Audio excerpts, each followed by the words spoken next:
Hello friends, welcome back to another video. दोस्तों, आज की वीडियो में हम लोग बात करने वाले एक बहुत ही इंपॉर्टेंट टॉपिक की, जो कि है general organic chemistry.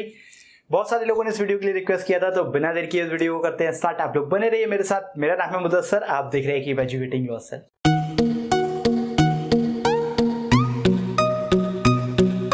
Alright guys, तो यार देखो, ये चैप्टर जो आज हम बात करने वाले हैं वो है जनरल ऑर्गेनिक केमिस्ट्री का। और ये चैप्टर को समझना बहुत ज़्यादा इंपॉर्टेंट है अगर आप ऑर्गेनिक केमिस्ट्री को समझना चाहते हैं।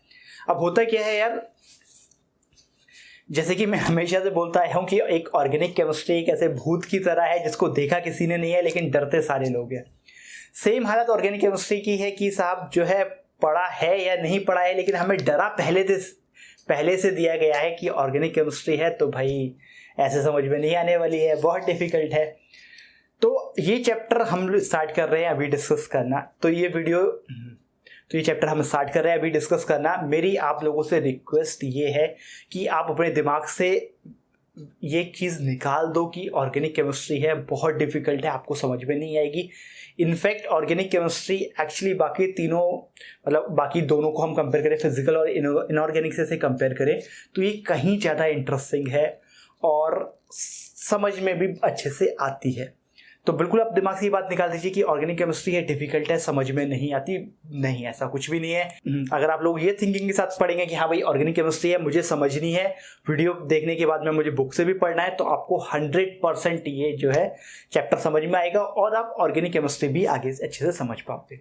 और दूसरी इंपॉर्टेंट बात यार ये है कि जो है हमारे टीचर्स, मतलब अनफॉर्चुनेटली क्या किया है उन्होंने कि जब भी कभी वो ऑर्गेनिक केमिस्ट्री पढ़ाते हैं, चाहे कोचिंग वाले हो गए या स्कूल वाले हो गए, जब भी कभी ये जनरल ऑर्गेनिक केमिस्ट्री की बात होती है ना, तो वो क्या करते हैं, वो चाहते हैं कि हमें एक्सपर्ट बना दे, वो अपने बच्चों को एक्सपर्ट बना देना चाहते हैं इस चैप्टर के साथ में। और ये क्या एक शुरुआत है यार, तो मैं ऐसा बिल्कुल भी नहीं करूँगा। मैं आप लोगों को आज ही एक्सपर्ट नहीं बना दूंगा, मैं सिर्फ आज आप लोगों का बेसिक्स क्लियर करूँगा। और जितने भी टाइम लगेगा इस वीडियो में, 3 या 4 वीडियो में हम कंप्लीट कर पाएंगे पूरा ये, तो हम धीरे धीरे लेके चलेंगे। मेरा काम आपको एक्सपर्ट बनाना नहीं है, मैं बस ये चाहूँगा कि मैं आप लोगों को सारी वो ज़रूरत की चीज़ें दे दूँ जिससे आप खुद एक्सपर्ट बनो, क्योंकि एक्सपर्ट आप बनोगे अपनी पढ़ाई से। ठीक है गाइस, तो ये हम बहुत ही बेसिक रखेंगे। इसमें एनसीईआरटी में जो है वो सब कुछ कवर किया जाएगा। और आई एम प्रेटी श्योर कि अगर आप ये वीडियो देख लेंगे और एनसीईआरटी पढ़ के क्वेश्चन सॉल्व कर लेंगे, आपको पूरे 12th क्लास की ऑर्गेनिक केमिस्ट्री में कोई दिक्कत नहीं आने वाली है। चलो तो देखिए यार, देखो पहला हमारा जो है टॉपिक जिस पर मैं बात करनी है वो इंट्रोडक्शन। अब इंट्रोडक्शन क्या है कि थोड़ा सा कहानी की जैसे समझ लेते हैं, ज़्यादा हमें ध्यान देने की ज़रूरत नहीं है। ऑर्गेनिक केमिस्ट्री, भाई नाम से हमें पहले पता होना चाहिए कि हम ऑर्गेनिक केमिस्ट्री पढ़ रहे हैं, तो होता क्या है ऑर्गेनिक केमिस्ट्री। तो आज के टाइम में डिफाइन करना थोड़ा सा मतलब उतना क्लियर कट बाउंड्रीज नहीं है या इतना क्लियर कट डेफिनेशन नहीं है हमारे पास ऑर्गेनिक केमिस्ट्री के। सिंपली हम ये बोल सकते हैं कि the branch of chemistry which deals with the carbon compounds obtained from living organisms, जैसे कि प्लांट से जो कार्बन कंपाउंड्स मिल रहे हैं, एनिमल से जो मिल रहे हैं, और जो कि नेचुरली से मतलब है कि हम जिनको लेबोरेटरी में नहीं बना सकते, वो है हमारा ऑर्गेनिक कंपाउंड्स। और वो वाला ब्रांच ऑफ केमिस्ट्री जिसमें हम लोग उन कंपाउंड को स्टडी करने वाले हैं, that is called organic chemistry. ये डेफिनेशन एक्चुअली थोड़ी सी पुरानी है, क्योंकि आज के टाइम में आप देखो ऐसा ना, कार्बन कंपाउंड्स मैंने बोला तो CO2 भी एक कार्बन कंपाउंड ही है, बट वो आपको वैसे भी मिल जाता है आपके और रिएक्शंस में, और एक लिविंग बॉडी में भी मिल सकता है भैया। जब आप सांस छोड़ते हैं तब भी तो क्या है, CO2 बाहर आ रहा है आपकी बॉडी से।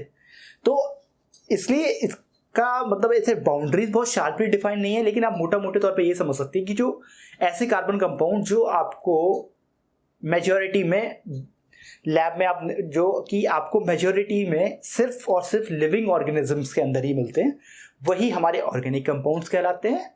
और ये ब्रांच उनको स्टडी करने की वाली हो गई ऑर्गेनिक केमिस्ट्री। अब इतना इंपॉर्टेंट क्यों है, क्योंकि यार इंपॉर्टेंट ये इसलिए कि अगर हम ऑर्गेनिक केमिस्ट्री के कंपाउंड्स की बात करें तो अकेले कार्बन ने जो है ना कम से कम ऐसे 9 मिलियन, मतलब 90 लाख से ज़्यादा हमारे पास में कंपाउंड्स मौजूद हैं आज की डेट में, ऑर्गेनिक कंपाउंड, और ये नंबर और बढ़ता है। तो इसलिए इंपॉर्टेंट हो जाता है जो है इसलिए इंपॉर्टेंट हो जाता है ऑर्गेनिक केमिस्ट्री को पढ़ना। अब देखो यार, हुआ क्या था कि ऑर्गेनिक केमिस्ट्री जो है ना ज़्यादा पुरानी नहीं है। ऑर्गेनिक केमिस्ट्री की अगर हम बात करें तो 1780s में, मतलब कि आज से तकरीबन 240 साल पहले लोगों को समझ में आ गया था कि हाँ भाई ऑर्गेनिक कंपाउंड्स लिविंग सोर्स से मिलते हैं और इनको हम कैसे प्यूरिफाई कर सकते हैं, जैसे कि प्लांट से कैसे निकाल सकते हैं या फिर एनिमल सोर्स से हमें कुछ अगर ऑर्गेनिक कंपाउंड निकालना है, जैसे कि प्लांट्स में क्या होगा, क्लोरोफिल हो गया, ज़ैंथोफिल हो गया, या फिर अपने जितने भी carbohydrates, proteins, nucleic acid, DNA, RNA, ये सब क्या ऑर्गेनिक कंपाउंड्स है। ठीक है, तो लोगों को ये बात समझ में आ गया। इसका मतलब ये केमिस्ट्री ज़्यादा पुरानी नहीं है, सिर्फ 250 साल के आसपास मान सकते हो, 250 साल पुरानी केमिस्ट्री है ये। तो हुआ क्या कि उस टाइम पे लोग समझते थे कि भाई प्लांट और एनिमल से ही मिल रहा है ये कंपाउंड। तो एक हमारे जो है केमिस्ट है स्वीडन के, जिनका नाम था बर्जीलियस, उन्होंने क्या कर दिया, उन्होंने एक अपनी थियोरी बना दी। उन्होंने दे दिया एक वाइटल फोर्स थ्योरी। उन्होंने बोल दिया वाइटल फोर्स थ्योरी। देन क्या बोल दिया, उन्होंने बोल दिया कि जो लिविंग ऑर्गेनिज्म है उनके अंदर यार कोई तो ऐसा फोर्स है जो कि वो कंपाउंड्स बना रहा है। तो उन्होंने कोई बात नहीं, बात जो है लोगों के पास में ज़्यादा इसको प्रूफ करने के लिए कुछ था नहीं, बस ये था कि हाँ भाई ऑर्गेनिक कंपाउंड्स कहाँ से मिल रहे हैं, लिविंग सोर्स से। तो कोई तो है लिविंग सोर्स के पास में एक ऐसा फोर्स है, एक जादुई शक्ति है जो कि वो ऑर्गेनिक कंपाउंड बना सकते हैं, और वैसे हमारे लिए लैब में बनाना पॉसिबल नहीं है। लेकिन फिर क्या हुआ, उसके बाद में जो है एक दूसरे केमिस्ट आए, एफ वोलर, और एफ वोलर ने क्या किया, एक इनऑर्गेनिक कंपाउंड अमोनियम साइनेट, क्या NH4CNO, ammonium cyanate, CNO, okay, NH4 ammonium cyanate को उन्होंने भाई साहब ने हीट किया लैब में और बना के दिखा दिया यूरिया। यूरिया क्या होता है, NH2CO NH2। और यूरिया हमें पता है, यूरिया तो ऑर्गेनिक कंपाउंड है क्योंकि लिविंग सोर्स से मिलता है। तो यहाँ पे क्या हुआ, वहीं पे ये वाइटल फोर्स थ्योरी गलत प्रूफ हो गई। इसके बाद में क्या हुआ, इसके बाद में जो है कॉल्बे आए, उन्होंने एसिटिक एसिड बना के दिखा दिया। उसके बाद में और आए, बर्थलॉट आए, उन्होंने जो है क्या कहते हैं मीथेन बना के दिखा दिया, और पूरा एक प्रॉपर स्टेप्स भी बता दी कि मीथेन किस तरह से बन रही है या कौन कौन सी रिएक्शंस हो रही हैं। तो वहाँ पे आके ये बात खत्म हो गई कि भाई ऐसा नहीं है कि ऑर्गेनिक कंपाउंड्स हैं तो ओब्वियसली लिविंग सोर्स से हमें मिल रहे हैं, बट ऐसा नहीं है कि सिर्फ लिविंग सोर्स से ही ऑर्गेनिक कंपाउंड मिलेंगे, हम लैब में नहीं बना सकते। ठीक, तो ये तो एक तरह से हिस्टोरिकल पर्सपेक्टिव था। इसमें यहाँ पे डेट और नाम याद रखने का कोई ज़रूरत नहीं है क्योंकि कोई आपसे पूछने वाला नहीं है। सिर्फ ये है कि भाई ऑर्गेनिक केमिस्ट्री पढ़ रहे हैं तो आपको इतना समझ में आना चाहिए, हाँ कितनी पुरानी है ये केमिस्ट्री, और जो है क्या सोचा जाता था पहले और आज की थिंकिंग क्या है। तो उतना ही आई थिंक सफिशिएंट है इंट्रोडक्शन में। एक इंपॉर्टेंट पॉइंट जो आपको यहाँ पे पता होना चाहिए, वो आपको पता होना चाहिए कैटेनेशन। तो कैटेनेशन क्या है, कैटेनेशन का भी कभी कोई आपसे ऐसा तो डेफिनेशन नहीं पूछेगा, मतलब पूछेगा भी तो किसी कॉम्पिटिटिव एग्जाम में नहीं आएगी। कैटेनेशन का मतलब होता है कि the ability of a compound, the ability of an element to form multiple covalent bonds with itself. जैसे कि कार्बन क्या करता है, अपने सी बॉन्ड या काफी सारा जो है बॉन्ड्स खुद से बना सकता है, और इसी हम एबिलिटी को बोलते हैं कैटेनेशन। कैटेनेशन एक्चुअली बहुत ज्यादा एलिमेंट्स के पास में नहीं है। तो कार्बन एक अकेला ऐसा है, सिलिकॉन भी बना सकता है, बट कार्बन एक इकलौता ऐसा एलिमेंट है जो कि ऐसे मतलब ऐसे हंड्रेड्स ऑफ सी बॉन्ड बना सकता है। तो इसी की वजह से क्या हो रहा है कि हमारे पास में जो मैं बोल रहा हूँ ना कि 90 लाख से ज़्यादा कंपाउंड्स आज की डेट में हमारे पास में प्रेजेंट है ऑर्गेनिक केमिस्ट्री की, वो जस्ट बिकॉज कैटेनेशन से है। तो कैटेनेशन की वजह से क्या होता है कि मल्टीपल सेल्फ कोवेलेंट बॉन्ड्स हम बना सकते हैं या वो एलिमेंट बना सकता है, और यही कैटेनेशन की प्रॉपर्टी है कार्बन के पास, जिसकी वजह से ऑर्गेनिक केमिस्ट्री के इतने सारे कंपाउंड्स हमारे सामने मौजूद हैं। उसके अलावा कार्बन क्या कर सकता है यार, कार्बन जो है एक तो खुद से बॉन्ड्स बना रहा है, मतलब कैटेनेशन का मतलब कर सकते हैं सी बॉन्ड, सी इस तरह के मल्टीपल बॉन्ड्स बना रहा है। इसके अलावा कार्बन जो है और भी बहुत सारे एलिमेंट से बॉन्ड बना सकता है, जैसे कि कोवेलेंट बॉन्ड बना सकता है हाइड्रोजन से, ऑक्सीजन हो गया, नाइट्रोजन हो गया, ठीक है, सल्फर हो गया, फॉस्फोरस हो गया, हैलोजन हो गया। तो इस तरह से काफ़ी सारे ऐसे कंपाउंड, काफ़ी सारे ऐसे एलिमेंट्स हैं जिनके साथ में कार्बन अपना क्या कर सकता है, कोवेलेंट बॉन्ड बना सकता है, मतलब सिंगल बॉन्ड, डबल बॉन्ड बना सकता है। तो इसी की वजह से क्या है कि इतने सारे कंपाउंड हमारे ऑर्गेनिक केमिस्ट्री में प्रेजेंट है। ठीक है, तो यहाँ पे कुछ भी याद रखने का कुछ भी नहीं है। कैटेनेशन सिर्फ आप ध्यान रख सकते हो कि the tendency of the ability by which an element can form multiple covalent bond with itself, तो बस वही है हमारा कैटेनेशन।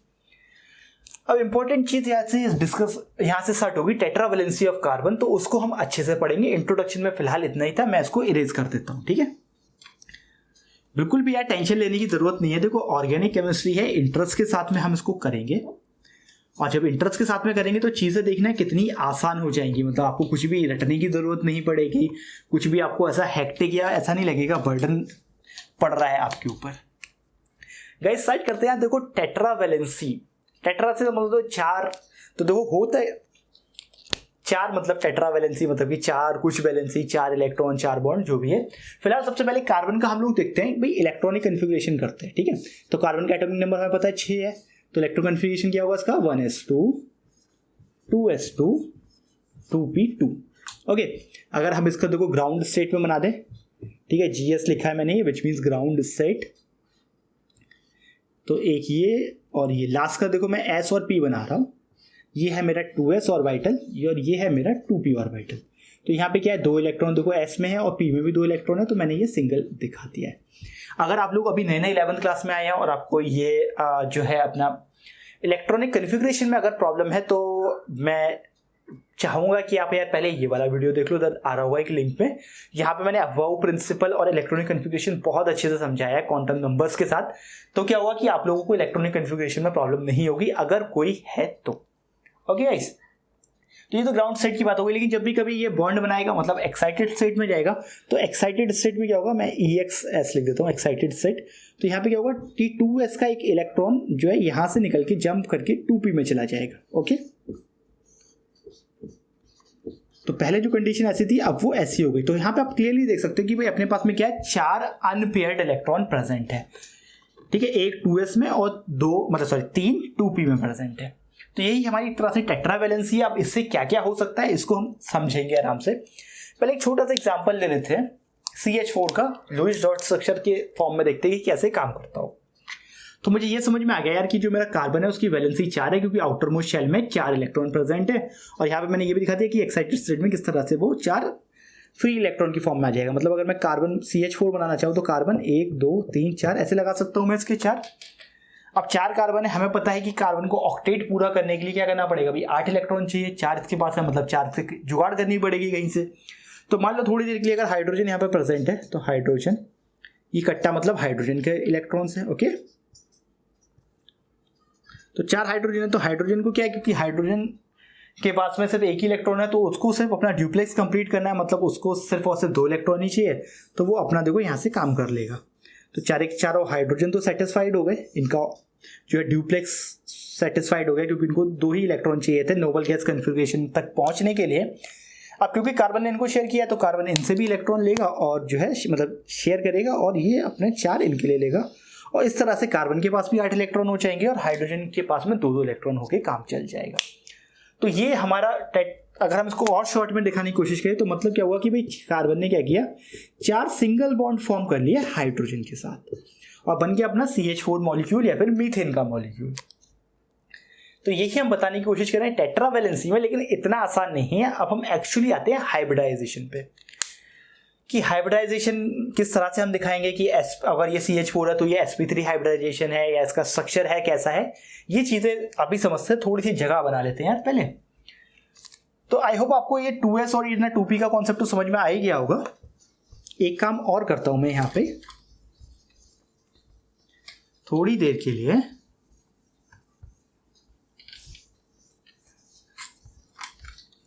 क्योंकि हाइब्रिडाइजेशन के पास में हम जा रहे हैं। तो हाइब्रिडाइजेशन यार मैंने केमिकल बॉन्डिंग वाले चैप्टर में बहुत अच्छे से एक्सप्लेन किया है, तो अगर आपने वो नहीं देखा है अभी तो देख लो, इधर कहीं वो भी लिंक में दिख जाएगा या वीडियो के डिस्क्रिप्शन पे। नहीं देखा है तो मैं इसको तो बहुत शॉर्ट में तुम लोगों को समझा देता हूँ कि हाइब्रिडाइजेशन से हमारा क्या मतलब है। तो देखो ये क्या है यार, ये ऑर्बिटल है, ये 2s ऑर्बिटल है, ये 2p ऑर्बिटल है, ठीक है। अच्छा शब्द सेल है भाई सब। तो ये क्या है, देखो ये 2s सब शेल है, ये 2p सब शेल है, और 2s सब शेल में मतलब एक ही ऑर्बिटल होती है, और p में कितने 3 ऑर्बिटल होते हैं। तो टोटल मिला के हमारे पास में ऑर्बिटल्स जो हो गए वो हो गए 4। अभी क्या होता है कि जब भी, अब देखो s आपको पता है कैसा होता है, s होता है स्फेरिकल या फिर है ना, और p कैसे होती है, p होती है डबल शेप, मतलब एक होता है px, ठीक है, इस तरह से एक ही मान लो py, कुछ भी मान लो xy, ऐसे कुछ वो मत करना कि ये y होना चाहिए x होना चाहिए, ठीक है। एक होता है सी pz, ये 3 हमारे पास में क्या है, ये 3 हमारे पास में p ऑर्बिटल है। अब तीनों को पता है, मतलब एक और ये, मतलब ओब्वियसली अगर मैं 4 बोलूं तो चारों का शेप या फिर ओरिएंटेशन अलग अलग है, ठीक। तो जब भी कभी बॉन्डिंग होती है तो ये क्या होता है कि जैसे कोई मॉलिक्यूल एक्साइटेड स्टेट में पहुंचता है, ये सारे आपस में फ्यूज हो जाते हैं, और फ्यूज होने के बाद में हाइब्रिड ऑर्बिटल बनाते हैं। अभी देखो कहते हैं 4 नॉन हाइब्रिड ऑर्बिटल है। अब जैसे ही एक्साइटेड स्टेट में जाएगा ये चारों के चारों फ्यूज हो जाएंगे, और फिर 4 हाइब्रिड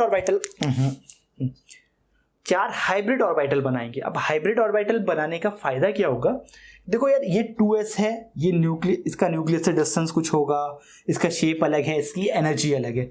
2p है, इनकी भी शेप अलग है, एनर्जी अलग है s के कंपैरिजन में। तो यहाँ पे क्या है कि एनर्जी और शेप बराबर नहीं है। जब भी कभी बॉन्डिंग होती है तो हम चाहते हैं, जैसे कि हमने CH4 बॉन्ड बनाया तो वहां पे क्या है कि चारों के चारों बॉन्ड इक्वल है, जबकि एक s और 3p पार्ट ले रहे हैं, वहां पे सबकी शेप अलग है लेकिन फिर भी बॉन्ड साइज बराबर है। तो क्या होता है कि ये तीनों के मतलब ये सब लोग आपस में फ्यूज करके नई ऑर्बिटल बनाएंगे और वो कुछ आपको इस तरह से दिखाई देंगी, एक, ठीक है, ऐसे करके समझ लो। ये कैसा है, ये एक्चुअली टेट्राहेड्रन के फॉर्म में है, तो मैं थोड़ा सा और बेटर बना देता हूं ताकि सच में आपको लगे कि हाँ ये टेट्राहेड्रन है कुछ। ये एक ऑर्बिटल रही, दूसरी, तीसरी और चौथी। अब ये क्या हुआ, ये 4 ऑर्बिटल बन गई और इनका क्या है कि शेप एक जैसी है, एनर्जी बराबर है। तो अब क्या होगा कि इनसे जो बॉन्ड्स बनेंगे वो भी सारे बराबर होंगे। तो बस इसलिए मैं इसको अभी तक मिटा नहीं रहा था। अब देखो एग्जांपल लेता हूं मैं CH4 मॉलिक्यूल का, ठीक है। अब यहाँ पे आप ध्यान से समझना क्योंकि अब हम यहाँ पे बहुत सारी चीजें कंप्लीट करेंगे। तो CH4 मॉलिक्यूल मतलब एक कार्बन 4 हाइड्रोजन, तो ये तो कार्बन है, ठीक है, सेंटर में कार्बन है, ये इसके 4 हाइब्रिड ऑर्बिटल है। और 4 हाइब्रिड ऑर्बिटल कैसे बने हैं, एक s मिला है इसमें और 3 p मिले हैं। अगर यहाँ पे ये CH4 बना रहा है तो यहाँ पे क्या है, हाइड्रोजन आएगा, उसके पास में क्या है अपना सिर्फ, उसके पास तो सिर्फ s ही है, तो ये s ऑर्बिटल्स के साथ में इस तरह से बना लेगा। तो यहाँ पे क्या हुआ, आपको पता है कि हेड ऑन हेड ओवरलैपिंग हुई है, और हेड ऑन हेड ओवरलैपिंग जब भी होती है तो बनता है सिग्मा बॉन्ड। तो जो CH4 है यहाँ पे कितने, यहाँ पे 4 सिग्मा बॉन्ड्स प्रेजेंट है। ओके, कितने प्रेजेंट है, 4 सिग्मा बॉन्ड्स प्रेजेंट है। दूसरी बात यहाँ पे जो हाइब्रिडाइजेशन है वो कैसी है, वो है sp3। तीसरी बात यहाँ पे जो शेप है वो है टेट्राहेड्रल। अब तुम टेट्राहेड्रल क्यों, क्योंकि देखो अगर हम इसको ऐसे ऐसे करके मिला दें, ठीक है, तो ये पिरामिड की जैसे देखने को लगेगी हमें, जैसे कि एक पिरामिड होता है, ठीक। देखो ये पिरामिड की जैसे बन गई और यहाँ पे जो एंगल होगा वो 109.5 होगा। ये सब पुरानी बातें हैं। तो इस तरह से आप देख सकते हो कि जब भी कभी, अब यहाँ पे क्या है, S और P दो, एक S 3P पार्ट ले रहे हैं, इसलिए हाइब्रिडेशन कैसा हुआ हमारा, sp3, ठीक। और इसका शेप कैसी हुई, टेट्राहेड्रल हुई। अब हम यही दूसरा एग्जांपल लेते हैं, यहाँ पे डबल बॉन्ड को इंट्रोड्यूस करेंगे। अब मान लो हमारे पास ये एथीन मॉलिक्यूल है, CH2 double bond CH2। Okay, इसके में मैं ये वाले कार्बन की बात कर रहा हूँ, वैसे किसी भी कार्बन की बात कर लो, दोनों एक ही जैसे हैं। अब यहाँ पे क्या होगा यार, यहाँ पे आपको दिख रहा है, एक तो मैं ट्रिक पहले ही बता देता हूँ अगर नहीं पता है, जब भी कभी सिंगल बॉन्ड होता है तो हमेशा सिग्मा बॉन्ड बनता है, ठीक है। अगर डबल बॉन्ड होता है तो एक सिग्मा 1 पाई आता है इसमें, और ट्रिपल बॉन्ड होता है तो एक सिग्मा 2 पाई आते हैं, ठीक है। यहाँ पे तो दिख रहा है डबल बॉन्ड है, मतलब एक सिग्मा और 1 पाई है। तो अगर मैं सिग्मा बॉन्ड की बात करूँ तो 2 हाइड्रोजन है तो 2 सिग्मा बॉन्ड यहाँ आ जाएंगे, क्योंकि सिंगल सिंगल बॉन्ड बनेंगे। और डबल बॉन्ड ट्रिपल बॉन्ड में मतलब डबल बॉन्ड है तो एक सिग्मा यहाँ से, तो ओवरऑल यहाँ पे सिर्फ 3 सिग्मा बॉन्ड बन रहे हैं। ओके, दैट मीन्स क्या होगा यहाँ पे कि हमारे पास में जो ये ऑर्बिटल्स होंगी, क्योंकि अब डायरेक्ट क्या हो रहा है, सिग्मा बॉन्ड में ही क्या होता है, ये हेड ऑन हेड ओवरलैपिंग होती है। ओके, तो इधर क्या हुआ यार कि 3 सिग्मा बॉन्ड बन रहा है, मतलब ऑर्बिटल भी इस तरह की 3 ही दिखाई देंगे जो हाइब्रिड ऑर्बिटल होंगी। तो बेसिकली क्या होगा, यहाँ पे जो हाइब्रिड ऑर्बिटल कुछ इस तरह से बनेंगी, 3 एक ट्राइंगल की शेप की। ओके, ये कार्बन है और यहां से क्या होगा, थोड़ा सा इसको ऐसे बना देते हैं, तो ऐसे करके समझो, 1 2 1 3। ओके, ये कार्बन है, यहां पे कैसे क्या हो जाएगा, ये वाले की मैं बात कर रहा हूं, ठीक है, वरना हटा देते हैं, वरना उससे भी लोग कंफ्यूज हो जाए। एक हाइड्रोजन इधर आया, एक हाइड्रोजन इधर आया, तो इसके देखो 2 तो हाइड्रोजन होगा। ये वाला जो है ये क्या करेगा, ये इस वाले से कर लेगा, यहाँ पे भी दूसरा कार्बन है ना, ठीक, तो ये इसके कर लेगा। तो यहाँ पे देखो आपके क्या हुआ, एक सिग्मा बॉन्ड ये बन गया, एक सिग्मा बॉन्ड ये बन गया, एक सिग्मा बॉन्ड ये बन गया। अब ठीक है, आपने 3 सिग्मा बॉन्ड की जो बात कही थी वो आपने 3 सिग्मा बॉन्ड तो पूरे कर दिए, लेकिन अब प्रॉब्लम क्या है कि डबल बॉन्ड का क्या करा जाए। तो हमारे पास में अभी भी क्या हुआ है, देखो एक भी बची हुई है। अगर फिर से अगर उसकी मैं बात करूं तो क्या था, यहाँ पे देखो 2s था हमारे पास में, जिसमें एक इलेक्ट्रॉन था, और ये इस तरह से ये पोजीशन थी अपने पास में, जो एक्साइटेड स्टेट थी वो ये थी। बट हुआ क्या है, अभी हमारे पास में जो सिंगल बॉन्ड का हमने शेयरिंग की है वो एक कार्बन थी कि दो हाइड्रोजन थी, मतलब बेसिकली अभी तक इतना ही पार्ट इन्वॉल्व है। तो एक एस और दो पी ही मिलके हाइब्रिड ऑर्बिटल बनाए हैं, ठीक है। तो इसका मतलब इसकी अगर मैं हाइब्रिडाइजेशन की बात करूं तो क्या हो जाएगी, वो हो जाएगी सिर्फ और सिर्फ sp2। क्या हो जाएगी हाइब्रिडाइजेशन यहाँ पे, sp2, क्योंकि एक s और दो ही p इन्वॉल्व है। लेकिन अब तुम बोलोगे कि एक ही p बच गई, इसका क्या करें, तो क्योंकि अब ये हाइब्रिडाइजेशन का पार्ट नहीं है तो क्या होगा, जो p ऑर्बिटल होती है मैंने कैसे बताई थी, कैसे होती है, डम्बल शेप होती है, राइट। तो वो यहाँ पे बची होगी, तो उसको मैं एक काम करता हूँ, तो ऐसे बना देता हूँ, तो ये बची हुई है एक p ऑर्बिटल, ओके, जो कि बॉन्डिंग नहीं कर पाई है। सिमिलरली यहाँ पे क्या होगा, इस वाले में भी देखो ये दो हाइड्रोजन हाइड्रोजन आ जाएंगे यहाँ पे, ओके, और यहाँ पे भी एक p ऑर्बिटल बची होगी, तो ये क्या कर लेंगे, ये एक्सियल ओवरलैपिंग कर लेंगे, ये क्या कर लेंगे, साइड वाइज ओवरलैपिंग कर लेंगे। और साइड वाइज ओवरलैपिंग से ही क्या होता है, आपका पाई बॉन्ड बनता है, या फिर जो हम बोलते हैं कि डबल बॉन्ड में क्या बोलते हैं, एक सिग्मा एक पाई बॉन्ड है, तो सिग्मा बॉन्ड तो ये बन गया, और ये ऊपर जो साइड वाइज ओवरलैपिंग हुई ये वाली और ये वाली, इससे ही क्या बनता है, इससे ही आपका पाई बॉन्ड बनता है। तो अगर हम इसको और छोटे में रिप्रेजेंट करने की कोशिश करें तो देखो यहां से बना के दिखाते हैं आपको, कुछ इस तरह से है कि देखो ये कार्बन है, ये कार्बन है, ठीक है, यहाँ तो दो हाइड्रोजन आ गए, सिमिलरली दो हाइड्रोजन इसके यहाँ पे आ गए, और जो डबल बॉन्ड था तो यहाँ पे क्या हुआ कि एक इलेक्ट्रॉन डेंसिटी ऊपर आ गई इसकी वजह से, और एक इलेक्ट्रॉन डेंसिटी नीचे आ गई। तो डबल बॉन्ड इस तरह से हम दिखा सकते हैं कि जो है पाई बॉन्ड एक इलेक्ट्रॉन डेंसिटी ऊपर एक इलेक्ट्रॉन डेंसिटी नीचे, आप यहाँ से देख सकते हो। लेकिन जब भी कभी हम इसको फाइनल फॉर्मूला में दिखाते हैं तो ये सब हटा के हम सिंपली डबल बॉन्ड लगा देते हैं। और डबल बॉन्ड में इसलिए क्या होगा, यहाँ पे एक सिग्मा और एक पाई बॉन्ड। तो बेसिकली क्या हुआ इधर, यार अपना हाइब्रिडाइजेशन हो गया sp2। उसके अलावा तीसरी चीज क्या हुई यहाँ पे, शेप की अगर हम बात करें तो अब शेप कैसी रह गई, अब शेप रह गई आपकी ट्राइगोनल, क्योंकि देखो सिर्फ यही बचा, ये तो अलग से था, ये तो हाइब्रिडाइजेशन के में पार्ट में नहीं आया था। तो शेप कैसी हो गई आपकी, ट्राइगोनल प्लेनर। ट्राइगोनल प्लेनर मैं इसलिए बोल रहा हूँ क्योंकि अब ये एकदम फ्लैट स्ट्रक्चर बन गया। पहले क्या था, ये जो हमने बनाया था टेट्राहेड्रल, ये ऐसे था, मतलब एक आर्म आपकी साइड थी, वो पीछे की तरफ थे, मतलब एक प्लेन पे अगर आप रखने की कोशिश करते हैं इसको तो ये नहीं आएगा, ये वाला हाइड्रोजन थोड़ा सा आपकी तरफ आ जाएगा, वो लोग थोड़े से पीछे चले जाएंगे। बट ये कैसा है, एकदम परफेक्ट ट्राइंगल है जो कि एक प्लेन पे रखा जा सकता है, मतलब मैं इसको बोर्ड पे उठा के चिपका सकता हूँ, इसको नहीं चिपका सकता था। तो इसी तरह से ये हो गया यार अपना sp2 ट्राइगोनल प्लेनर हो गया। इसके बाद में अगर आपके पास में थोड़ी देर के लिए इसी में कर ले, नहीं चलो इसमें नहीं करते, थोड़ी देर के लिए मान लीजिए अपने पास में CH ट्रिपल बॉन्ड CH। अब यहाँ पे क्या होगा, जब भी कभी ट्रिपल बॉन्ड होता है तो एक सिग्मा और दो पाई बॉन्ड होते हैं। तो बेसिकली इधर क्या होगा यार, एक हाइड्रोजन से सिग्मा बन जाएगा, एक यहाँ पे बन जाएगा, तो दो ही सिग्मा बॉन्ड बनेंगे।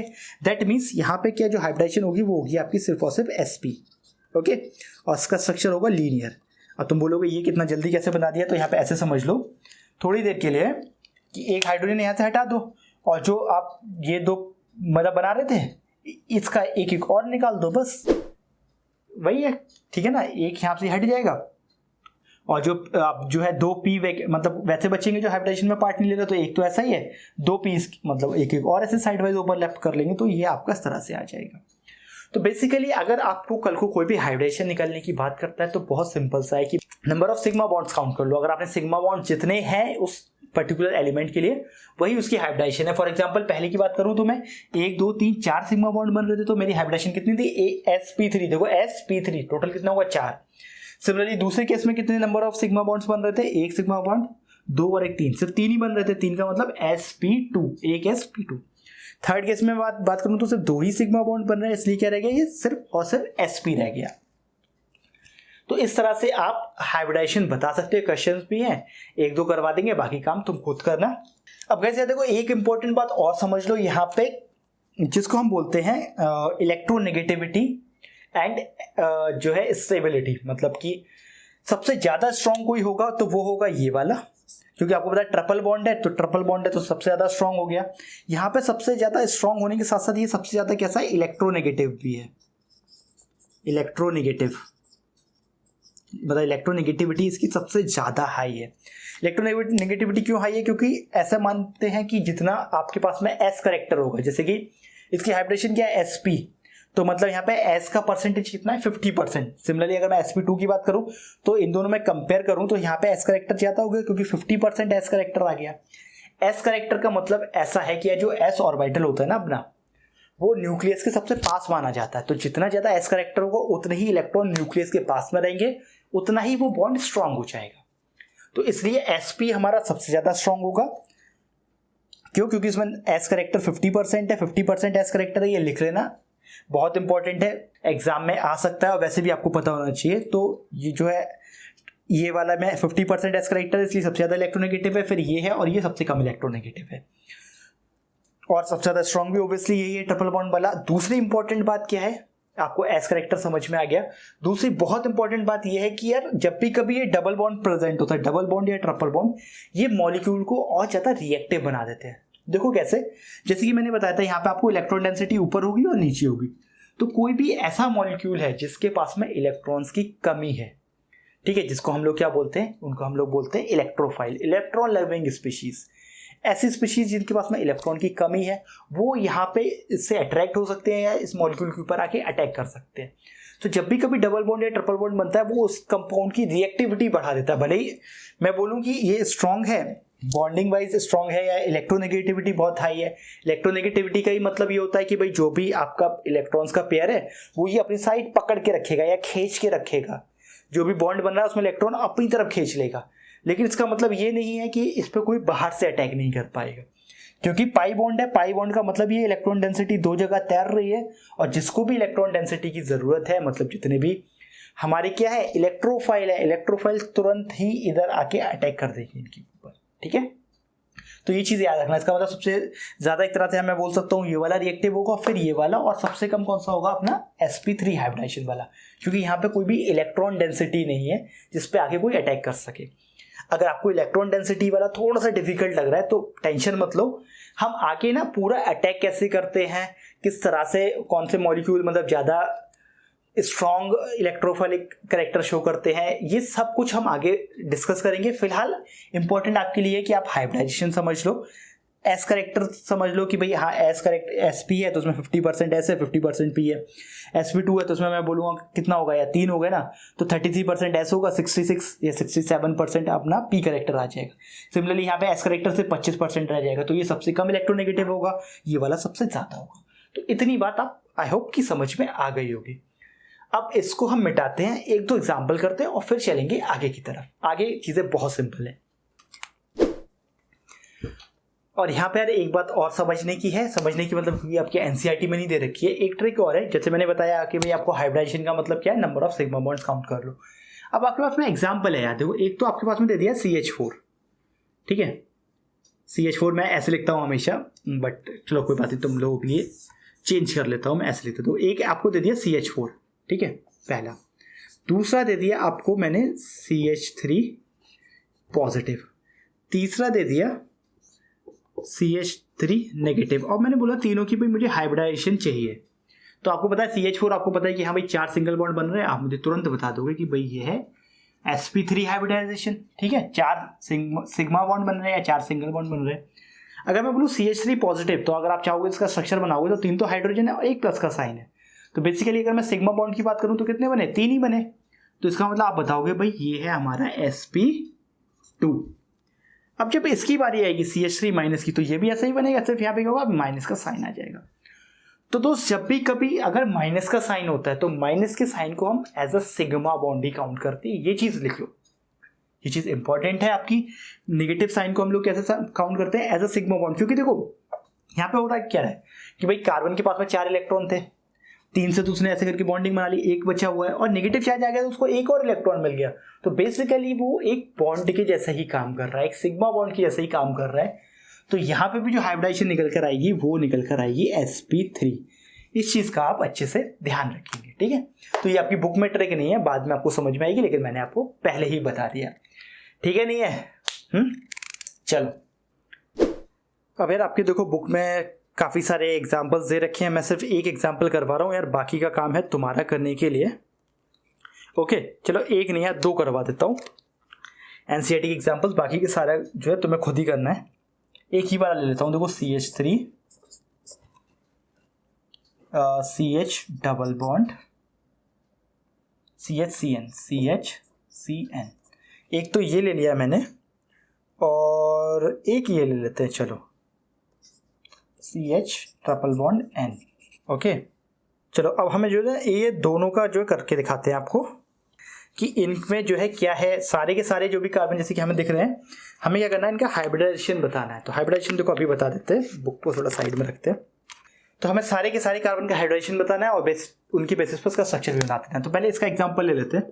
तो देखो पहला कार्बन CH3 मतलब 3 हाइड्रोजन इधर है, एक इधर है, तो बेसिकली 4 सिग्मा बॉन्ड होगा, मतलब ये हो गया अपना sp3। ओके sp3 तो कहता होगा टेट्राहेड्रल होगा, ठीक है। तो पहला वाला हो गया। चलो अब दूसरी बात है, देखो अब इसका देखो यार, यहाँ पे अगर मैं इसका हाइड्रोजन ऊपर लगा दूं तो एक इस वाले कार्बन से बॉन्ड बना रहा है, एक इस वाले हाइड्रोजन से बना रहा है, 2 और एक डबल बॉन्ड बना रहा है। डबल बॉन्ड में क्या तो एक सिग्मा एक पाई, तो बेसिकली 3 सिग्मा बॉन्ड का मतलब sp2। स्ट्रक्चर कैसा हो गया, ट्राइगोनल। थर्ड वाले का देख लो, थर्ड वाले का थोड़ा सा ऐसे करके कर लो तो तुम्हें और अच्छे से समझ में आएगा। ठीक, अब ये CN क्या है, ये CN अपने आप में एक पूरी आइडेंटिटी है। तो यहाँ पे भी आप देखोगे तो क्या हो जाएगा, एक सिग्मा बॉन्ड, दो सिग्मा बॉन्ड और एक यहाँ से 3, तो ये भी कैसे हो जाएगा, अपना sp2 आ जाएगा। अब लास्ट वाला बच्चा जो ये रहा CN, अब ये क्या होता है, CN एक्चुअली ऐसे ना होकर ये होता है। तो बेसिकली क्या होगा, यहाँ पे ट्रिपल बॉन्ड में मैंने क्या बताया था, 1 सिग्मा 2 पाई, तो बेसिकली ये कितना 2 सिग्मा बना रहा है। 2 सिग्मा का मतलब sp, और sp का मतलब कैसा, लीनियर। सिमिलरली यहाँ पे देख लो यार, तो यहाँ पे सेम वही कंडीशन है, यहाँ पे 1 सिग्मा, तो ये भी क्या हो जाएगा, sp हाइब्रिडाइज हो जाएगा। बस कितना सिंपल है यार, sp हाइब्रिडाइज मतलब लीनियर।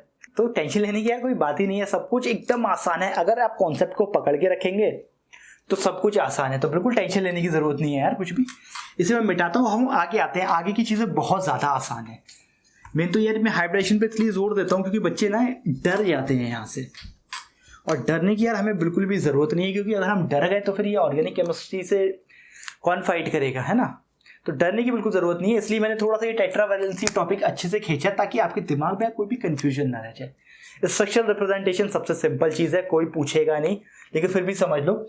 मतलब एक कंपाउंड में मतलब CH3 bond CH2 bond CH3 ऐसे ही मान लो थोड़ी देर के लिए। अब ये क्या है, इसको मैं एक तरीके से तो ऐसे लिख सकता हूं, ठीक है। ये मैं क्या कहता हूं, इसको मैं कहता हूं ओपन चेन स्ट्रक्चरल फॉर्मूला, ठीक है। तो एक तरीका ये हो गया मेरे पास लिखने का। दूसरा तरीका यही है जो मैंने ऊपर दिखाया था, CH3 CH2 CH3, ठीक है।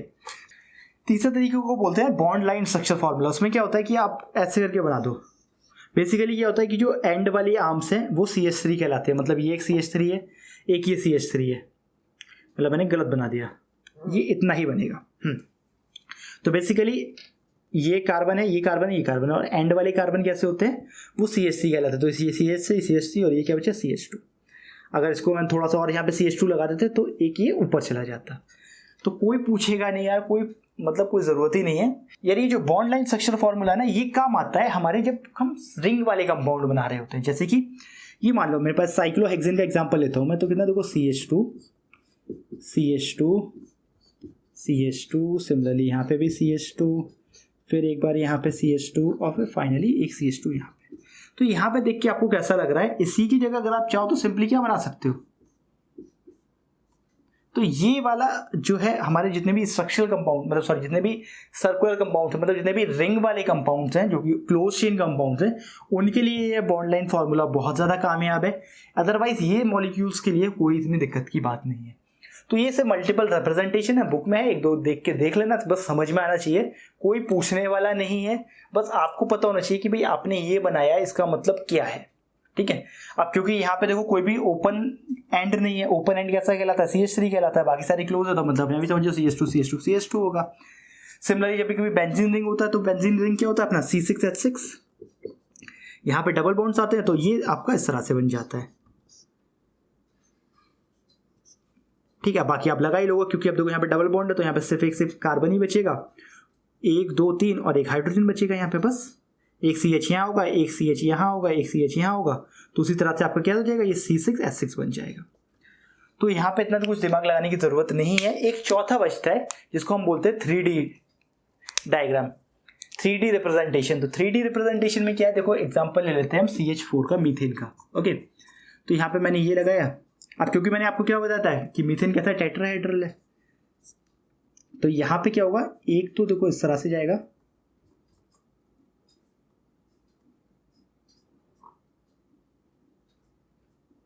और एक कैसा होगा, एक लाइन आपकी इस तरह की होगी, ये थोड़ा सॉलिड होगा। ठीक है, इसमें कलर भरते रहना अपने यहाँ पे, मैंने कुछ ज़्यादा ही इसको सॉलिड बना दिया। एनीवेज, तो देखो ये कैसा कहलाता है, ये 3D कहलाता है। यहाँ पे क्या करना है आपको, यहाँ पे आपको दो चीज़ें दिख रही होंगी। एक तरफ ही डैश वाला है, डैश वाला है मतलब एक ऐसा एलिमेंट जो आपसे दूर जा रहा है। तो ऐसे मान के चलो कि 1 2 है ना, 2 मार्कर और नहीं है मेरे पास में, ऐसे समझ लो। टेट्राहेड्रल कैसे बनेगा, एक ये रहा ऐसा, एक ही मान लो ये पीछे, ऐसे समझो। ठीक है, जैसे ये वाला हाइड्रोजन जो है वो तुम्हें ऐसे दिखाई दे रहा है, और ये वाला ऐसे पीछे की तरफ जा रहा है। सिमिलरली एक यहाँ पे होगा, और एक ऐसा होगा जो बिल्कुल तुम्हारे सामने आएगा इस तरह से। तो बेसिकली जो पीछे जा रहा है तो वहां पे हमने उसको डैश वाले लाइन से दिखाया है, और एक ऐसा होगा जो तुम्हारे बिल्कुल सामने आ रहा होगा, इसको हम लोग सॉलिड लाइन से रिप्रेजेंट करते हैं। और जो मोटा वाला एंड है, मोटा वाला एंड होगा टुवर्ड्स द ऑब्जर्वर, जैसे कि हम इसको यहाँ से देख रहे हैं। तो अभी हाइड्रोजन किसका होगा, इस तरह का होगा। तो ये जो मोटा वाला एंड इसलिए हम अपनी तरफ रखते हैं। अगर हम उसकी बात करें तो वो वाला हाइड्रोजन ऐसे वापस जा रहा है, तो मोटा वाला एंड आपको हमेशा ऑब्जर्वर की तरफ रखना है। तो ये 3D शेप है यार, और इनको भी इतनी कोई दिक्कत वाली बात नहीं है, क्योंकि इतना ज़्यादा इनसे कुछ लेना देना है नहीं, कोई इतना पूछेगा भी नहीं, बस आपको समझ में आना चाहिए, यही एक क्राइटेरिया है। बस एक ही इंपॉर्टेंट बात है कि आपको समझ में आना चाहिए। तो समझ में तो आ ही रहा होगा यार। अगर हाँ समझ में आ रहा है तो लाइक कर दो वीडियो को, और अगर समझ में नहीं आ रहा है तो बोलो। अब बोलोगे कैसे, वीडियो रोको, कमेंट बॉक्स पे लिख दो, ठीक है, मैं कोशिश करूंगा रिप्लाई करूँ सबको। चलो उसको जल्दी से मिटाते हैं। अब आ जाते हैं क्लासिफिकेशन पे।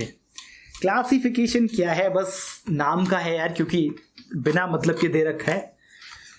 बिना मतलब क्या बोलूँ यार मैं, मतलब कुछ चीज़ ऐसी होती है ना, उनको लगता है कि इनको क्यों ही करना है हमें, मतलब क्यों ही याद रखना है। सेम वही क्लासिफिकेशन का है, इसको सिर्फ समझ लो, तुमको एक पैसे का याद नहीं रखना है यार इसमें। देखो कैसे, जो ऑर्गेनिक कंपाउंड्स हैं अपने, इसको ऑर्गेनिक कंपाउंड, मैं इसको सोच रहा था उसको OC लिख दूं, कोई बात नहीं, पूरा ही लिख देते हैं। तो जो अपने ऑर्गेनिक कंपाउंड्स हैं, इनको हम 2 पार्ट्स में डिवाइड कर सकते हैं। जो पहला कंपाउंड है, सॉरी जो पहला पार्ट है, इसको हम लोग क्या बोलते हैं, इसको हम लोग बोलते हैं ओपन चेन या फिर एलिफेटिक, या फिर open chain compound. Open chain compound. जो दूसरा है, इसको ये कैसा है भाई, ये है अपना क्लोज चेन या फिर रिंग वाला कंपाउंड, क्लोज चेन या फिर रिंग वाले कंपाउंड। ठीक, अब एलिफेटिक की यहाँ पे बात खत्म हो गई। इसके एग्जांपल आपको पता है, आपको CH4 ले लो, CH2, CH3, कुछ भी करके ले लो।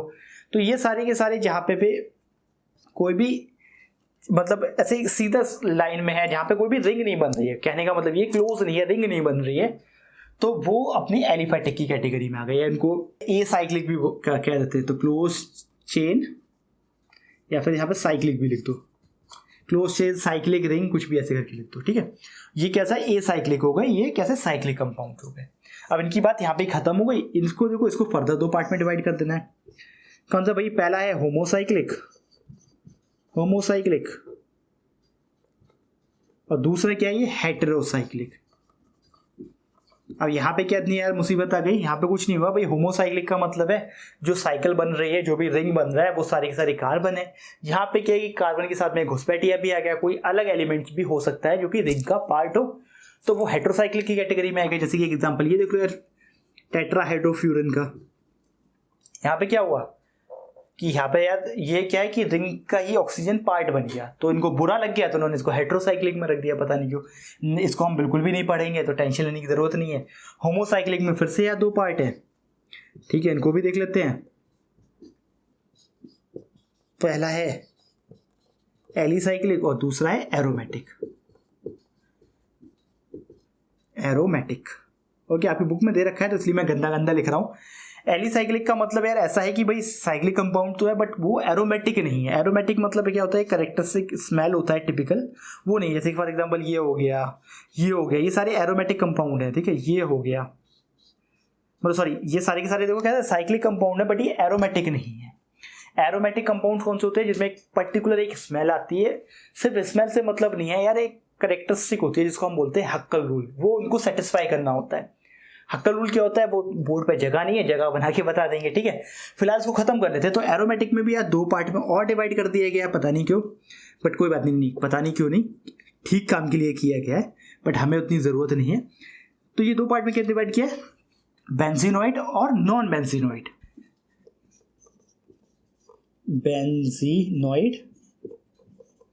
बेंजीनोइड ऑर्गेनिक कंपाउंड और ये नॉन बेंजीनोइड, मतलब बेंजीनोइड समझ लो बेंजीन के जैसे होगा, नॉन बेंजीनोइड मतलब एरोमेटिक तो हैं लेकिन बेंजीन के जैसे नहीं दिख रहे हैं। इनके एग्जाम्पल यार करने की कोई ज़रूरत नहीं है, सच बता रहा हूँ। बेंजीनोइड समझ के बेंजीन के जैसा दिखेगा, ठीक है। नॉन बेंजीनोइड मतलब एरोमेटिक है बट बेंजीन के जैसा नहीं दिख रहा है।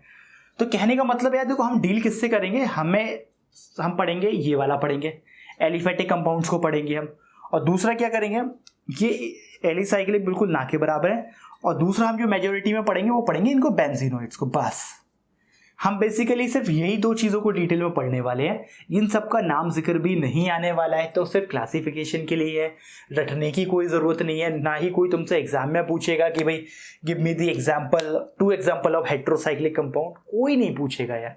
और पूछेगा भी तो तुमको पता है हेट्रोसाइक्लिक में क्या है, रिंग में कोई कार्बन को छोड़ के कोई अलग एलिमेंट भी घुस आया है तो वो हेट्रोसाइक्लिक हो गया, बस सिंपल है, ठीक है।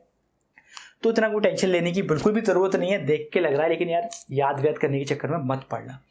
फिलहाल मैं तुम्हें इंपॉर्टेंट बात बताऊंगा, वो है ये कि जो हक्कल रूल है वो कैसे होता है, क्योंकि ये नेक्स्ट चैप्टर में एक्चुअली आना है, क्योंकि जो हम लोग पढ़ेंगे ना अगला चैप्टर हाइड्रोकार्बन, वहाँ पे हक्कल रूल अच्छे से आएगा। बट क्योंकि यहाँ पे एरोमेटिक कंपाउंड्स की बात आ गई है तो ये हमारा फर्ज बनता है कि आपको थोड़ा सा अभी ये समझा दें, उसके लिए मिटाना पड़ेगा, तो जल्दी से मिटा देते हैं। तो यहाँ पे यार हम डिस्कस करने वाले हैं हक्कल रूल। हक्कल रूल ये मतलब क्या है, इनकी सिर्फ 3 चीज़ें हैं। मतलब हक्कल रूल मतलब ये है कि अगर कोई भी कंपाउंड एरोमेटिक है तो उसको ये 3 कैरेक्टरिस्टिक्स है, 3 एक्चुअली प्रॉपर्टीज़ है जो कि उसको सेटिस्फाई करनी चाहिए, तभी हम उसको एरोमेटिक कंपाउंड मानेंगे, अदरवाइज नहीं मानेंगे। तो भाई क्या है, पहला है प्लेनैरिटी होनी चाहिए भैया। तो ये पेन हमारा काम मार्कर कर नहीं रहा है, हम ब्लू वाले से काम चला लेते। पहली बात है कि प्लेनैरिटी होनी चाहिए मॉलिक्यूल में। जिस भी मॉलिक्यूल को आप बोल रहे हो कि भाई ये जो है एरोमेटिक ऑर्गेनिक कंपाउंड है या एरोमेटिक ऑर्गेनिक मॉलिक्यूल है, उसकी पहली कंडीशन ये है कि उसके अंदर प्लेनैरिटी होनी चाहिए। दूसरी कंडीशन ये है कि भाई complete delocalisation of pi electron होना चाहिए, complete delocalisation of pi electrons. मतलब क्या है कि यार जो पाई इलेक्ट्रॉन्स प्रेजेंट है उस कंपाउंड के अंदर वो उनका कंप्लीट डीलोकलाइजेशन होना चाहिए। अब डीलोकलाइजेशन ऑफ इलेक्ट्रॉन से क्या मतलब है, तो इसको हम आगे डिटेल में डिस्कस करेंगे। अभी फिलहाल के लिए आप इतना समझ लो, डीलोकलाइजेशन का मतलब है कि जो पाई इलेक्ट्रॉन्स है, मतलब कि जो कि पता है आपको पाई इलेक्ट्रॉन कौन से हो गए, ठीक है, वो वाले पाई इलेक्ट्रॉन्स जिन मतलब वही जो साइड वाइज ओवरलैपिंग हो रही थी ना जिनसे, तो वो वाले जो इलेक्ट्रॉन है, जो पाई बॉन्ड वाले जो इलेक्ट्रॉन्स है, वो एक जगह से दूसरी जगह इजीली जाने चाहिए। ऐसा नहीं है उनकी पोजीशन अगर बिल्कुल फिक्स्ड है, मतलब वो मूव नहीं कर सकते एक जगह से दूसरी जगह, तो वो आपका कंपाउंड एरोमेटिक नहीं रहेगा। वही डीलोकलाइजेशन का मतलब है कि एक जगह से दूसरी जगह मूव कर पाए, वो कहने का मतलब है। तो complete delocalisation of pi electrons होना चाहिए। तीसरा क्या होना चाहिए, presence of 4n+2 pi electrons. Okay, तो ये वाला सबसे इंपॉर्टेंट है क्योंकि लोग जो है इस पे ही ज़्यादा ध्यान देते हैं कि भाई 4n+2 पाई इलेक्ट्रॉन्स क्या है उस सिस्टम के अंदर, नहीं है। अब n क्या हो सकता है, n 0 से लेके 0, 1, 2, 3 कोई भी इंटीजर हो सकता है। अब बेसिकली क्या हुआ, जैसे कि हम सबसे टिपिकल एग्जांपल लेते हैं अपना बेंजीन का, ठीक है। तो पहले के दोनों तो मोस्टली होते ही है क्योंकि जहाँ डबल बॉन्ड आ जाता है वहाँ पे प्लेनर वैसी चीज़ हो जाती है। अब देखो ये बेंजीन है, अगर मैं यहाँ पे तुमसे पूछूं कि भाई पाई इलेक्ट्रॉन्स कितने हैं, तो आपको पता है, देखिए आपके कितने दिख रहा है, 3 डबल बॉन्ड दिख रहे हैं। मतलब क्या हो गया यहाँ पे, 3 पाई बॉन्ड है और एक पाई बॉन्ड में मतलब 2 इलेक्ट्रॉन का पार्ट हुआ है ना, पाई एक बॉन्ड में 2 इलेक्ट्रॉन का पार्ट हुआ, मतलब टोटल अगर मैं यहाँ पे पाई इलेक्ट्रॉन्स की बात करूँ तो हो गए 6। और यही अगर मैं n=1 लगा दूँ तो कितना हो जाएगा, देखो 4 और +2 हो गए 6 पाई इलेक्ट्रॉन्स, बस ठीक है, 6 पाई इलेक्ट्रॉन्स हो गए ना, हो गए। हो गया नहीं हो गया बताओ, अंदर से लिख दिया यहाँ पे 6 पाई इलेक्ट्रॉन। तो यही हक्कल रूल है कि भाई आपको टोटल पाई इलेक्ट्रॉन कैलकुलेट करें। चलो एक एग्जांपल देख लो, एक एग्जांपल थोड़ा डिफिकल्ट वाला देख लो। चलो ये देखो, अब ये बेंजीन की जैसा तो नहीं है, ओके। ये क्या है, ये है फ्यूरन, ओके। अगर अब मैं आपसे पूछूंगा कि भाई ये होगा नहीं होगा, तो आप देखोगे कि भाई दो ही तो इसमें क्या है, पाई बॉन्ड है, मतलब पाई इलेक्ट्रॉन्स की भी मैं बात करूंगा तो 4 हो गए, तो 4 तो कोई हक्कल रूल सेटिस्फाई नहीं होगा, क्योंकि n इक्वल टू आप 0 लगाओगे तो 2 आएगा, n इक्वल टू 1 लगाओगे तो 6 आएगा। बट ये है ऑर्गेनिक, क्यों? क्योंकि ऑक्सीजन के पास में भी क्या होता है, एक लोन, मतलब 2 लोन पेयर होते हैं एक्चुअली। तो ये लोन पेयर कभी भी इसके अंदर रेजोनेट कर सकता है ऐसे। अब रेजोनेंस क्या होता है ये भी डिटेल में मान के बात करेंगे आराम से। मतलब ये मान के चलो थोड़ी देर के लिए 2 इलेक्ट्रॉन है, वो अगर उसने यहाँ पे दे दिया तो यहाँ पे क्या होगा, डबल बॉन्ड बन जाएगा, और इसका जो डबल बॉन्ड है टूट के ये माइनस के फॉर्म में यहाँ आ जाएगा, या चार्ज के फॉर्म में यहाँ आ जाएगा। फिर क्या होगा कि वो इधर आ जाएगा। तो ये जो मैंने फिर से बताया था कि 2 इलेक्ट्रॉन जो हो गए, यही यहाँ पे क्या करेंगे, पाई बॉन्ड जो है ना, 2 जैसे 4 पाई इलेक्ट्रॉन तो पहले से हैं, और 2 ये वाले भी लोन पेयर के इलेक्ट्रॉन भी एज अ पाई इलेक्ट्रॉन ही काम करेंगे, और टोटल यहाँ पे फिर से 6 हो जाएंगे, और फ्यूरन हो जाएगा हमारा, क्या हो जाएगा भाई, वो हो जाएगा आपका एरोमेटिक कंपाउंड। सिमिलरली एक और एग्जांपल है फ्यूरन की जैसे ही मिलता जुलता। यहाँ पे क्या है, यहाँ पे एक नेगेटिव चार्ज है, तो वही वाली बात हो गई, ठीक है। क्योंकि नेगेटिव देखो, ये 2 पाई बॉन्ड्स हो गए, तो यहाँ पे 4 पाई इलेक्ट्रॉन हो गए, और नेगेटिव चार्ज का भी मतलब 2 हो गया, 2 इलेक्ट्रॉन्स। तो बेसिकली यहाँ पे क्या हो गया कि फिर से यहाँ पे 6 पाई इलेक्ट्रॉन्स आ गए, और जो 6 पाई इलेक्ट्रॉन का मतलब फिर से क्या हो गया हमारा, कि ये कैसा एरोमेटिक कंपाउंड। सिमिलरली आप और देख सकते हो, जैसे वो देख लो, नेप्थलीन देख लो, बेंजीन का भाई। क्या होता है कि 2 बेंजीन रिंग ऐसे जुड़े होते हैं एक दूसरे से, ठीक, 1 2 3 ये। अब यहाँ पे भी अगर आप number of pi bonds count करोगे तो कितने होगा, 3 तो 5 पाई बॉन्ड का मतलब इलेक्ट्रॉन्स कितने हो गए, टोटल 10। अब आप यहाँ पे लगा लो, n इक्वल टू 2 लगा लो, 4 2 8 प्लस 2 10, तो ये नेप्थलीन, ये भी क्या हो गया, ऑर्गेनिक कंपाउंड हो गया। तो फिलहाल यही है यार इसमें कि हमारा, अगर आपको किसी भी कंपाउंड को ऑर्गेनिक है या नहीं देखना है तो आप हक्कल रूल लगा कर देख लो। ये हम फिर से भी पढ़ेंगे आगे, बट अभी टाइमिंग मैंने आपको बता दिया। लास्ट चीज बचती है होमोलोगस सीरीज। होमोलोगस सीरीज पढ़ने से पहले आप लोगों को ये पता होना चाहिए कि हमने जैसे अभी ऑर्गेनिक कंपाउंड्स को क्या करता था, क्लासीफाई किया था on the basis of their structure, कि भाई ओपन चेन है, क्लोज चेन है, क्लोज चेन है तो उसमें कैसा है, होमोसाइक्लिक है, हेट्रोसाइक्लिक है। होमोसाइक्लिक है तो फिर एरोमेटिक है, एलिफेटिक है। एरोमेटिक है तो फिर बेंजीनोइड है या फिर नॉन बेंजीनोइड है। तो ये सारी चीजें हैं हमारे पास में, ठीक है। तो इस तरह से क्लासिफिकेशन हो गया आपका स्ट्रक्चर के फॉर्म पे, ठीक है। दूसरा क्लासिफिकेशन होता है फंक्शनल ग्रुप के फॉर्म में, कि भाई कैसा है यार कंपाउंड, एल्कोहल वाला है, ठीक है, कार्बोक्सिलिक एसिड है, एल्डिहाइड है, कीटोन है, ईथर है, एस्टर है, अमीन है, क्या है, कौन सा फंक्शनल ग्रुप है। तो फंक्शनल ग्रुप के बेसिस पे भी आप क्या कर सकते हो, क्लासिफिकेशन कर सकते हो ऑर्गेनिक कंपाउंड्स का। कर क्या सकते हो, करना ही पड़ेगा आगे जाके, ओके। क्योंकि हम लोग अभी देखो क्या करेंगे, यहाँ पे हाइड्रोकार्बन पढ़ लेंगे क्लास 11th में, क्लास 12th में हमें क्या करना पड़ेगा, सब कुछ पढ़ना पड़ेगा, हेलो एल्किन्स, हेलोइन पढ़ना पड़ेगा, एल्कोहल फिनोल ईथर्स पढ़ना पड़ेगा, अपना कार्बो एल्डिहाइड कीटोन कार्बोक्सिलिक एसिड पढ़ना पड़ेगा, अमीन्स पढ़ना पड़ेगा, एस्टर है उसमें, ईथर है, सब आएगा। तो आपके पास में अगर थोड़ी देर के लिए मान के चलो कि हमारे पास में एल्कोहल वाले कंपाउंड्स हैं, ओके, और एल्कोहल वाले ऑर्गेनिक कंपाउंड्स हैं, और सारे के सारे ऑर्गेनिक कंपाउंड्स में क्या है कि सिर्फ CH2 का फर्क है। तो ऐसे सीरीज ऑफ कंपाउंड्स को हम लोग बोलेंगे होमोलोगस सीरीज। फिर से समझो एक बार, होमोलोगस का मतलब होता है सिमिलर, ठीक है, ज्यादा टेंशन लेने की जरूरत नहीं है। होमोलोगस मतलब सिमिलर, ओके। जैसे अभी हमने होमोसाइक्लिक पढ़ा था, तो होमोलोगस कंपाउंड्स, होमोलोगस सीरीज का मतलब होता है कि ऐसी series which has the same functional group and the successive members have a difference of CH2। Example दे देता हूं थोड़ी देर के लिए। जैसे मान लो एल्कोहल मान लेते हैं, एक हमारे पास में ये है CH3OH। OH आपको बताइए एल्कोहल होता है, पहला मेंबर ये है, ठीक है। थोड़ी देर दूसरा कौन सा है, CH3 CH2OH, ओके। दूसरा हो गया, तीसरा मेंबर क्या हो गया, CH3 CH2, एक और CH2 और फिर OH। तो ये जो सीरीज है ये this is called homologous series, क्योंकि आप कोई भी 2 सक्सेसिव मेंबर्स में देखोगे तो सिर्फ एक CH2 का फर्क आ रहा है। तो ये कंपाउंड्स क्या होंगे, बहुत ज्यादा सिमिलर होंगे, क्योंकि फंक्शनल ग्रुप सेम है, और दोनों में फर्क क्या है, मतलब किसी भी 2 सक्सेसिव कंपाउंड में सिर्फ CH2 का डिफरेंस है। तो ऐसी सीरीज को हम लोग बोलते हैं होमोलोगस सीरीज। कोई नहीं पूछेगा, सिर्फ पता नहीं क्यों दे दिए, ठीक है। तो कोई इसका ऐसा नहीं है कि होमोलोगस सीरीज का तुम्हारे लिए बहुत कोई यूज़ है, कुछ यूज़ नहीं है, बस ऐसे ही दे दिया है बुक में, तो हमने आपको बता दिया। कोई कॉम्पिटिटिव एग्जाम में नहीं पूछेगा कि भैया होमोलोगस सीरीज है या नहीं है, सबको पता है कि CH2 का डिफरेंस होगा तो और सेम जो है फंक्शनल ग्रुप होगा तो होमोलोगस तो होना ही है।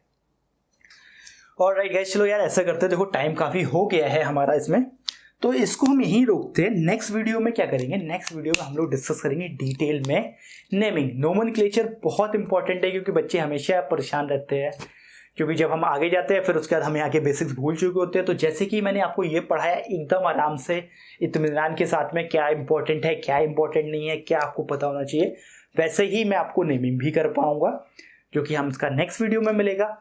तो अगर आपको, तो उस वीडियो के लिए आपको थोड़ा सा करना पड़ेगा इंतजार, मतलब थोड़ा सा नहीं, मैं जल्दी ही बना दूंगा। तो फिलहाल गाइज, अगर आप देखो को क्या करना है कि ऑर्गेनिक केमिस्ट्री बहुत जल्दी समझनी है, तो मैंने 3 साल पहले एक वीडियो बनाया था जो फिर से अगेन यहाँ दिख रहा होगा, ऑर्गेनिक केमिस्ट्री बेसिक्स। वो कुछ तो आधा घंटे का वीडियो है, आधा घंटे 35 मिनट्स का। तो वहाँ पे मैंने बहुत जल्दी जल्दी चीज़ों को समझाया है, इतने डिटेल में नहीं गया हूँ मैं, वो भी आप देख के काम चला सकते हो।